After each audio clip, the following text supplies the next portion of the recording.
Once upon a time, there was a clever horse named Mr. Ed who lived with his owner, Wilbur Post.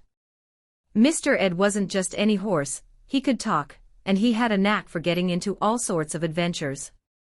One sunny afternoon, while listening to the radio in the barn, Mr. Ed's ears perked up.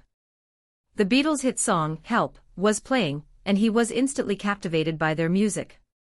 Mr. Ed trotted over to Wilbur, nickering excitedly. "Wilbur, have you heard these lads from Liverpool? They're absolutely splendid." Wilbur chuckled. "Yes, Mr. Ed, they're quite popular. They're even performing in town next week." Determined to see the Beatles live, Mr. Ed convinced Wilbur to drive him to the concert. After a lot of convincing, Wilbur finally agreed, and they set off in the family car. However, fate had other plans. Halfway to the concert, the car sputtered and died. "Oh no, what do we do now, Mr. Ed?" Wilbur groaned. But Mr. Ed was quick on his hooves. "Don't worry, Wilbur. I have a plan."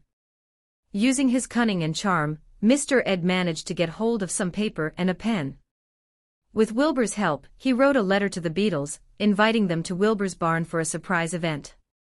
He sealed the letter with a hoofprint for good measure. To everyone's amazement, the letter worked. Curious about the mysterious invitation, the Beatles arrived at Wilbur's barn a few days later. Mr. Ed greeted them with a big smile. "Welcome, lads. I'm Mr. Ed, your biggest fan. I couldn't make it to your concert, so I thought I'd bring you here instead." The Beatles, amused by the talking horse, decided to play along. They set up their instruments and gave an impromptu concert right there in the barn. Mr. Ed was in horsey heaven, swaying to the music and neighing along to every song.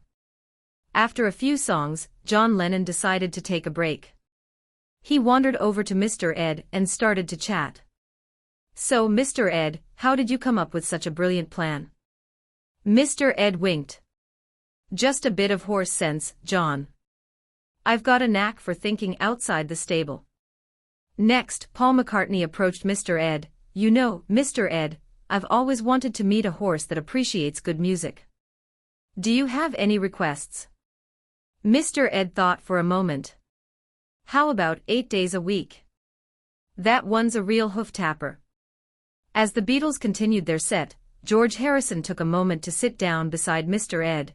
"You seem like a wise horse, Mr. Ed. What's your secret to staying so cool under pressure?"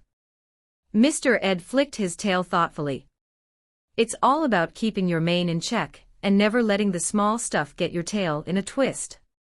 Finally, Ringo Starr came over, holding a tambourine. "Hey, Mr. Ed, ever tried your hoof at playing an instrument?" Mr. Ed laughed. "Well, I do a mean tap dance, but I think I'll leave the music to you professionals."